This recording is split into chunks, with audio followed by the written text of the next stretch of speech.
नमस्कार, आप देख रहे हैं ऑन बिल टीवी और मैं हूं आपके साथ निशी भाटिया। बुलेटिन की शुरुआत करेंगे उत्तराखंड से आई कुछ खास खबरों के साथ। राजभवन देहरादून में मुख्य सूचना आयुक्त और राज्य सूचना आयुक्तों का शपथ ग्रहण समारोह का आयोजन किया गया। राजभवन में मुख्य सूचना आयुक्त और राज्य सूचना आयुक्त को राज्यपाल की ओर से शपथ दिलवाई गई। उत्तराखंड के मुख्य सूचना आयुक्त के रूप में राधा रतूड़ी ने शपथ ग्रहण की और इसके अलावा शपथ ग्रहण करने वालों में उत्तराखंड सूचना आयोग के 2 सूचना आयुक्त भी हैं। धामी सरकार ने पिछले कुछ दिनों में मुख्य सूचना आयुक्त से लेकर राज्य सूचना आयुक्त पद पर नियुक्ति के आदेश दिए थे।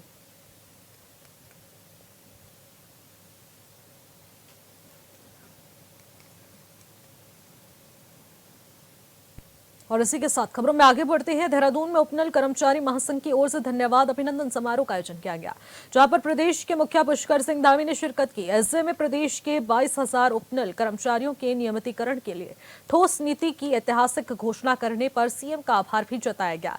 वहीं सीएम ने समारोह को संबोधित करते हुए कहा कि पीएम मोदी के नेतृत्व में राज्य के विकास की रफ्तार तेज हो रही है। साथ ही कैबिनेट मंत्री गणेश जोशी भी कार्यक्रम में मौजूद रहे।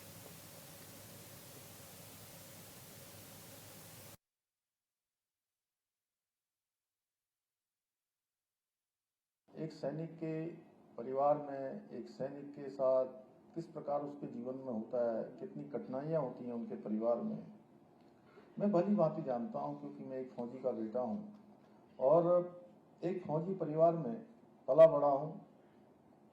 मैंने पूर्व सैनिकों एवं उनके परिवारों की समस्याओं को बहुत नज़दीक से देखा है और सच कहूं तो कुछ जीवन के कुछ कालखंड सेना के साथ ही बड़ा हुआ। मतलब सेना के साथ पढ़ते हुए लिखते हुए अनुशासन, उनका संस्कार, देश सेवा की भावना, ये सब मैंने बहुत नज़दीक से देखी है। इसलिए जब से मुझे राज्य के मुख्य सेवक के रूप में काम करने का अवसर मिला, तब से ही हमारी सरकार प्रदेश के पूर्व सैनिकों के लिए और जिन्होंने देश की सीमाओं की रक्षा के लिए, देश की रक्षा के लिए अपना बलिदान दिया है, उनके आश्रितों के कल्याण एवं उत्थान के लिए हम प्रतिबद्ध होकर काम कर रहे हैं। आप सभी को याद होगा, पहले उपनल कर्मचारियों को मिलने वाला प्रोत्साहन भत्ता 3 महीने पर रिलीज किया जाता था। हमने सरकार में आते ही उस प्रोत्साहन राशि को प्रत्येक महीने रिलीज करने का प्रारंभ किया। हमारे इस निर्णय से 25,000 पूर्व सैनिकों को प्रत्यक्ष रूप से आर्थिक लाभ हुआ। अभी हमारी सरकार द्वारा 10 वर्ष से कम अनुभव वाले पूर्व सैनिकों को लगभग 5,000 रुपये और 10 साल से अधिक अनुभव वाले पूर्व सैनिकों को लगभग 6,000 रुपये प्रति माह प्रोत्साहन भत्ते के रूप में भी दिया जा रहा है। जैसा अभी गणेश जोशी जी बता रहे थे, हमने पहले ही कालखंड में उपनल कर्मचारियों के इन भत्तों में बढ़ोतरी की थी। भाइयों बहनों, हमारी सरकार ने जहां एक और शहीदों के आश्रितों को मिलने वाली अनुग्रह राशि को पहले जो 10 लाख रुपए मिलती थी, उसको हमने बढ़ाकर 50 लाख रुपए किया है। वहीं बलिदान होने वाले हमारे सैनिकों के परिवार के एक सदस्य को सरकारी नौकरी में समायोजित करने का भी निर्णय लिया है। इसके लिए हमारी सरकार सरकारी नौकरी हेतु आवेदन करने की अवधि को भी पहले 2 वर्ष तक आवेदन करना था, लेकिन बहुत बार 2 वर्ष में आवेदन नहीं हो पाते थे, उनको इधर उधर भटकना पड़ता था, परेशान होना पड़ता था, उसको बढ़ाकर हमने 5 वर्ष किया है। इसके साथ ही हमने सेना में परमवीर चक्र से लेकर मेंशन इन डिस्पैच तक सभी वीरता पुरस्कारों से अलंकृत सैनिकों को दी जाने वाली एक मुश्त तथा वार्षिकी राशि में भी अभूतपूर्व वृद्धि की है। आप लोगों को ये जानकर प्रसन्नता होगी कि अभी 2 दिन पूर्व ही एक सैनिक सम्मेलन में मैंने परमवीर चक्र विजेताओं को मिलने वाली प्रोत्साहन राशि को बढ़ाकर 50 लाख रुपए से 1.5 करोड़ रुपए करने का निर्णय लिया है। साथ ही प्रदेश के शहीदों की स्मृति में राजधानी में हमारे देहरादून में गुनियाल गांव में एक भव्य सैनिक धाम का निर्माण कार्य किया जा रहा है। बहुत जल्दी उसका काम पूरा हो जाएगा और लोकार्पण भी जल्दी ही उसका होने वाला है। इसके अलावा विभिन्न युद्धों एवं आंतरिक सुरक्षा कार्यों आदि में शहीद हुए प्रदेश के वीर सैनिकों की वीर नारियों एवं आश्रितों को उत्तराखंड शहीद कोष से एक मुश्त 10 लाख रुपए का अनुग्रह अनुदान भी अनुमन्य किया गया है। युद्ध के दौरान शहीद हुए बलिदानियों की वीरांगनाओं एवं युद्ध में घायल होकर दिव्यांग होने वाले सैनिकों को हमारी सरकार द्वारा 2 लाख रुपए की सहायता भी प्रदान की जा रही है। इसी प्रकार आज हमारा उत्तराखंड देश के उन चुनिंदा राज्यों में से है जहां सेवारत एवं पूर्व सैनिकों को 25 लाख रुपए मूल्य की स्थायी संपत्ति खरीदने पर स्टाम्प ड्यूटी में 25% की छूट दी गई है। इसके साथ ही शहीद सैनिकों की पुत्री एवं सैनिकों के निराश्रित पुत्रों के विवाह हेतु 1 लाख रुपए तक का अनुदान किया जा रहा है। पूर्व सैनिकों तथा शहीदों के बच्चों को कक्षा 1 से लेकर स्नातकोत्तर एवं व्यावसायिक शिक्षा हेतु छात्रवृत्ति भी प्रदान की जा रही है। इसके अलावा सैनिक विधवाओं के पुनर्विवाह हेतु 1 लाख रुपए का अनुदान भी दिया जा रहा है। इतना ही नहीं, आने वाले समय में हम सैनिकों की वीरांगनाओं और पुत्रियों को ड्रोन दीदी योजना के माध्यम से ड्रोन संचालन का विशेष प्रशिक्षण देकर उन्हें भी स्वरोजगार से जोड़ने का प्रयास भी करेंगे। इसके साथ ही इस वर्ष हम 60 वर्ष से अधिक आयु के पूर्व सैनिकों और उनके परिवारों को निःशुल्क बद्रीनाथ यात्रा भी कराएंगे। भाइयों बहनों, आदरणीय प्रधानमंत्री श्री नरेंद्र मोदी जी सैनिकों और पूर्व सैनिकों के उत्थान के लिए निरंतर काम कर रहे हैं। आप सबको ध्यान में होगा कि उनके प्रधानमंत्री बनने के बाद सैनिकों को मिलने वाली सुविधाएं बढ़ाई गई, 1 रैंक 1 पेंशन लागू किया गया, देश की सीमाओं की रक्षा के लिए तैनात हमारे सैनिकों को स्वतः ही ऐसा एक ऑर्डर हो गया कि सीमा पार से अगर गोली आती है तो उसका जवाब देने के लिए गोले दबाए जाएं, गोले की तरह जो है उनका जवाब दिया जाए। ऐसे अनेक काम सियाचिन ग्लेशियर में या बर्फ की चोटियों पर -डिग्री तापमान में देश की सीमा पर तैनात हमारे सैनिकों को अच्छे उपकरण, अच्छे वस्त्र, अच्छे बूट, अच्छे जैकेट, तमाम प्रकार की सुविधाएं 2014 के बाद शुरू हुई।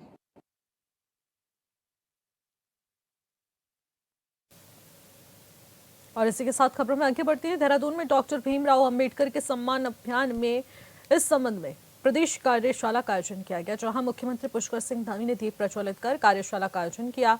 वहीं कार्यशाला को संबोधित करते हुए कहा कि संविधान के निर्माण में अंबेडकर जी के योगदान को हमेशा याद किया जाएगा। उन्होंने जाति प्रथा को लेकर एक मजबूत आवाज उठाई थी और आधुनिक भारत की नींव तैयार करने पर उनकी अहम भूमिका रही है। साथ ही कार्यक्रम में सीएम के साथ प्रदेश अध्यक्ष महेंद्र भट्ट भी मौजूद रहे। यह आदरणीय प्रधानमंत्री जी की सोच है जो बाबा साहब के सपनों को साकार रूप देने का काम कर रही है। आज जहां बजट में वृद्धि की जा रही है, वहीं आर्थिक, शैक्षणिक और सामाजिक स्थिति को मजबूत करने के लिए भी कई महत्वपूर्ण निर्णय भी लिए गए हैं। पहले दलित उत्पीड़न कानून जो 1989 को आदरणीय प्रधानमंत्री जी ने संशोधित करके और सख्त बनाया, जिसपे दलितों के विरुद्ध अपराधों में त्वरित न्याय सुनिश्चित हुआ।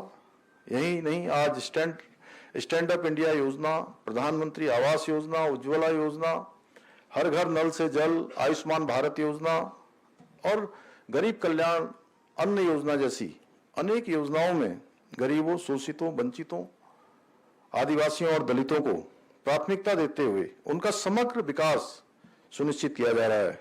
आदरणीय प्रधानमंत्री जी के मार्गदर्शन में हमारी सरकार भी सबका साथ, सबका विकास, सबका विश्वास और सबका प्रयास के मंत्र को केंद्र में रखकर प्रदेश के अनुसूचित समाज को शिक्षित बनाने के लिए, आत्मनिर्भर बनाने के लिए हर संभव प्रयास कर रही है।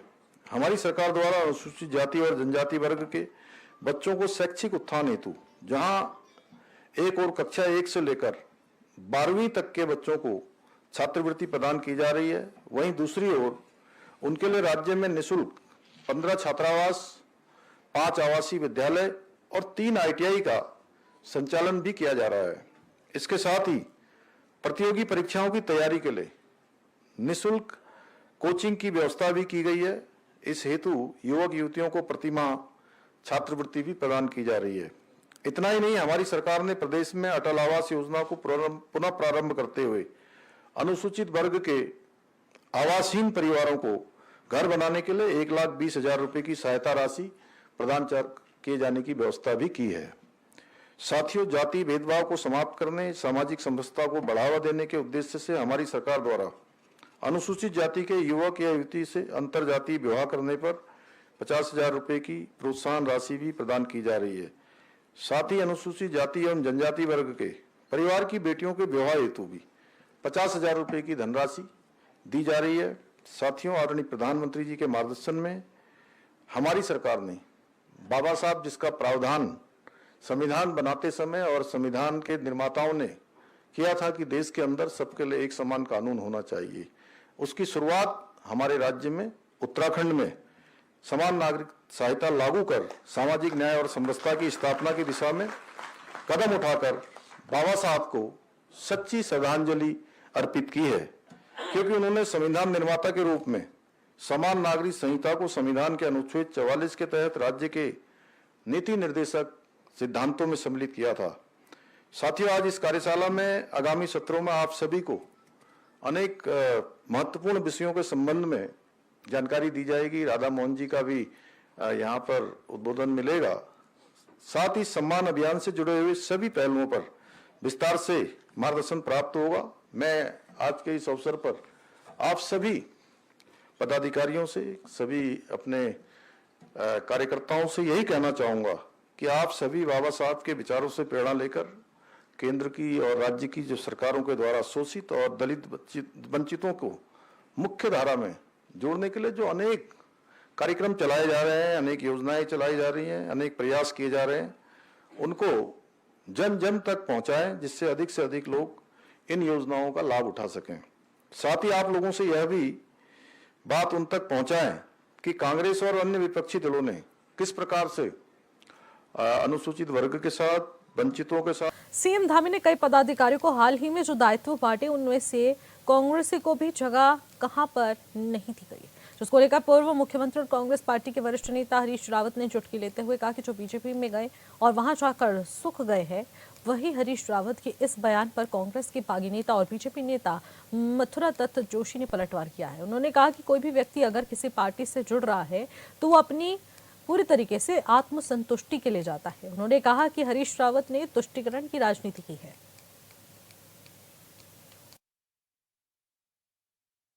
ये तो देख लीजिए क्या मिल रहा है क्या नहीं मिल रहा। कोई कुछ प्राप्त करने के लिए जो क्या जाता है कहीं, अपनी आत्मसंतुष्टि भी तो होती है। लेकिन आप ये देखिए कि 2016 में जिन 9 लोगों ने कांग्रेस को छोड़ा था और भारतीय जनता पार्टी में सम्मिलित हुए थे, उनमें से तो हर एक मंत्री है, कौन नहीं है, विधायक भी बने हैं, मंत्री भी बने हैं। कांग्रेस में रह के उनको क्या मिला था? हरीश रावत जी तो उनको मंत्री बनाने को तैयार नहीं थे। बहुगुणा जी के हटने के बाद अगर एक आदमी कोई आदमी एडजस्ट होता तो क्या कांग्रेस टूटती? तो हरीश रावत जी का तो ध्येय ये रहता है कि कांग्रेस कैसे कमजोर हो, वो हर हमेशा कांग्रेस को कमजोर करने में लगे रहते हैं और कोई काम दूसरा उनका नहीं है, क्योंकि उन्होंने तय कर रखा है कि उनके जीते जी दूसरा नेता यहाँ न पनप सकता है न पैदा हो सकता है। और जिस तरीके के काम उन्होंने किए हैं, तुष्टीकरण की नीति को बढ़ावा देने का काम किया, आप उससे अब वो कुछ भी कहें, कोई अब ये तो दिख रहा है ना, कहा जाता है पढ़े लिखे को फारसी क्या, हाथ कंगन को आरसी क्या, पढ़े लिखे को फारसी क्या। हरिद्वार के जिला पंचायत कार्यालय को रोशनाबाद में शिफ्ट किया जा सकता है। रोशनाबाद जिला मुख्यालय के पास कार्यशाला शिफ्ट करने को लेकर यहां पर आवागमन में आसानी होगी। बता दें कि रोशनाबाद में जिला पंचायत की कई एकड़ भूमि खाली पड़ी है। वहीं जिला पंचायत बॉर्डर पर हरिद्वार बस स्टैंड के पास स्थित मौजूदा कार्यालय में गेस्ट हाउस और पार्किंग जैसी चीज बनाने पर विचार किया जा रहा है। ऐसे में जिला पंचायत अध्यक्ष चौधरी राजेंद्र सिंह का कहना है कि इस मामले को लेकर विशेषज्ञों के साथ बातचीत की जा रही है। जल्द इस मामले को पंचायत बोर्ड की मीटिंग में भी लाया जा सकता है।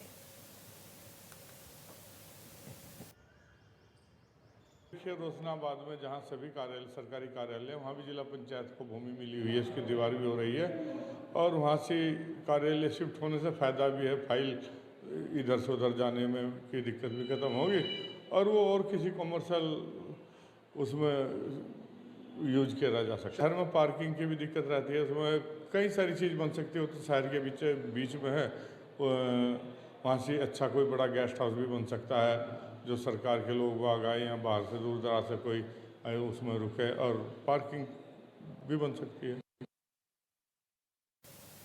अब श्रीनगर में ऋषिकेश बद्रीनाथ राष्ट्रीय राजमार्ग पर श्री यंत्र टापू के पास हादसा हो गया है। हादसे में बाइक और कार की भिड़ंत हो गई और बाइक सवार युवक गंभीर रूप से घायल हो गया है। वहीं हादसे की सूचना मिलते ही मौके पर पहुंची पुलिस ने घायलों को अस्पताल में भर्ती कराया है, जहां उनका इलाज जारी है। पुलिस के मुताबिक कार बिलकेदार से श्रीनगर की तरफ जा रही थी, जबकि बाइक सवार श्रीनगर से बिलकेदार की तरफ जा रहा था। इस दौरान दोनों के बीच भिड़ंत हो गई। फिलहाल पुलिस ने कार चालक को हिरासत में लेकर आगे की कार्रवाई शुरू कर दी है।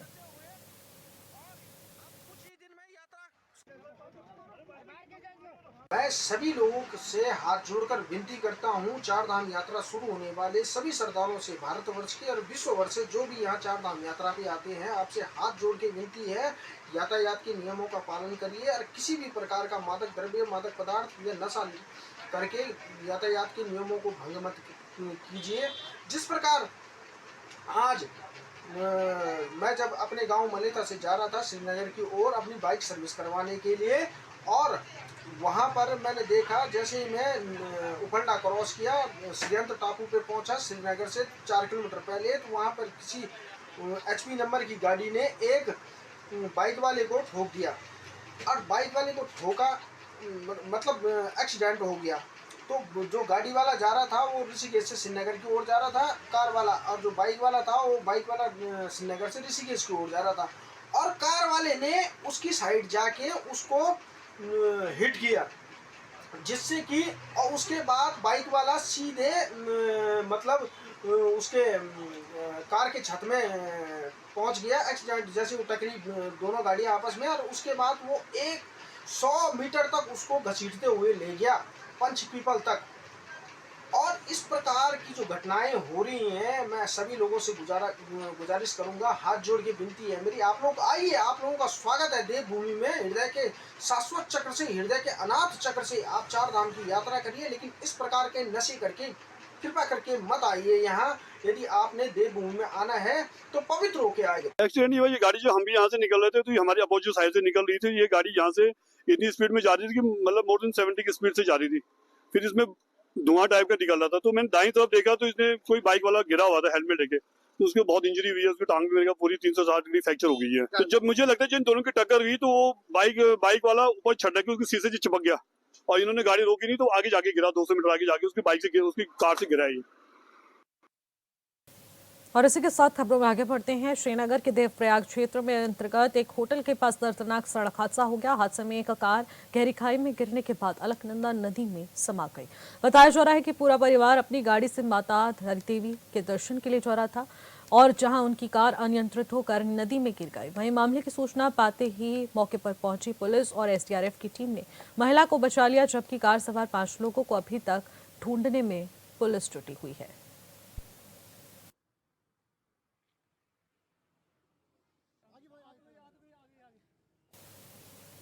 और इसी के साथ रामनगर की मालधन नंबर 6 में अंग्रेजी शराब की दुकान खोले जाने को लेकर जबरदस्त विरोध प्रदर्शन किया जा रहा है। क्षेत्र की महिलाओं और लोगों ने अंग्रेजी शराब की दुकान पर धरना करते हुए धामी सरकार के खिलाफ जमकर नारेबाजी की और शराब की दुकानों को तुरंत बंद करने की मांग उठाई है। स्थानीय लोगों का आरोप है कि सरकार विकास की दिशा में कोई ठोस कदम नहीं उठा रही है, ना तो शिक्षा की समुचित व्यवस्था है और ना ही इलाज के लिए कोई बेहतर सुविधा।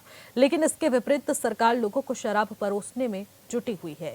ग्रामीणों का आरोप है कि शराब की दुकानें कागजों में जिस तरह दर्शाई गई हैं, हकीकत में उससे एक भीड़भाड़ वाले क्षेत्र में खोला जा रहा है, जिससे महिलाओं और बच्चों की सुरक्षा को लेकर गंभीर सवाल खड़े हो रहे हैं। जनता का कहना है कि अगर ये शराब की दुकानें सरकार बंद नहीं कराती तो पहले कार्मिक अनशन किया जाएगा और उसके बाद आमरण अनशन किया जाएगा। जैसा कि मालदन चौड़ में सब लोग जो एससी बावली क्षेत्र है, यहाँ पे जो हाथीनगर में स्वीकृत दुकान है देसी शराब की, अंग्रेजी शराब की, उसे जो है साजिशन तौर पर कुछ लोगों ने साजिशन तौर पर अपना फायदे के लिए मालदन चौड़ में इसका दुकान खुलवाई है। उसका हम सभी लोग जनप्रतिनिधि इसका विरोध कर रहे हैं। मातृशक्ति इसमें विरोध में है। सब लोग युवा साथी इसमें विरोध में है कि इस दुकान का विरोध होना चाहिए। जहाँ इसकी दुकान की स्वीकृति है उस वहाँ पे दुकान खोली जाए। अगर सरकार इस बात को हमारी नहीं सुनती तो हमारे अग्नि रणनीति रहेगी कि हमें कर्मिक अनशन, और कर्मिक अनशन से भी अगर नहीं होगा तो हमें धरना आमरण अनशन में करना पड़ेगा। तो हमें हर रूप उस पर जाने को हम तैयार हैं जब तक ये दुकान बंद नहीं होगी। चाहे हमें कर्मिक अनशन करना पड़े, चाहे हमें आमरण अनशन करना पड़े, अन्न जल त्यागना पड़ेगा, हम इस दुकान के बाहर बैठ के धरना प्रदर्शन देंगे और इसको दुकान को हर संभव बंद करा के रहेंगे। ये क्षेत्र मालदन चौड़ अनुसूचित बाहुल्य क्षेत्र है। यहाँ शिक्षा के क्षेत्र में यहाँ पर मालदन चौड़ में डिग्री कॉलेज है, वहाँ पर आपके साइंस साइड नहीं खुला है, कॉमर्स साइड नहीं खुली है, और आपके आर्ट साइड में भी बस ये ज्योग्राफी नहीं है। हमने कितना प्रयास कर दिया यहाँ के शिक्षा के क्षेत्र में, लेकिन उसमें बस सरकार बिल्कुल मौन व्रत है, मौन कर रही है। लेकिन वहाँ पर कोई शिक्षा का कोई एक विषय ज्योग्राफी के भी उन्होंने नहीं खुलने दिया। ITI कॉलेज में ITI कॉलेज 2003 में खुला था, उसमें 60 ट्रेड सैंक्शन थे, 60 में से 3 ट्रेड मात्र चल रहे हैं, और अभी तक बीजेपी सरकार ने एक भी ट्रेड सैंक्शन नहीं किया।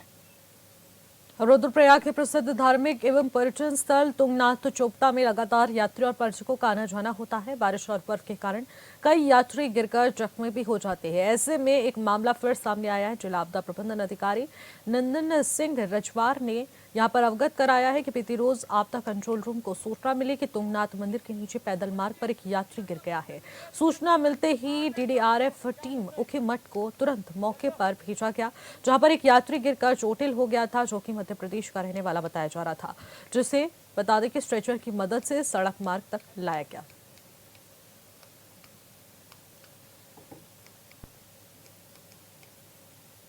फिलहाल इन खबरों में बस इतना ही। देश और दुनिया की तमाम बड़ी खबरों के लिए आप देखते रहेगा हॉर्नबिल टीवी। नमस्कार।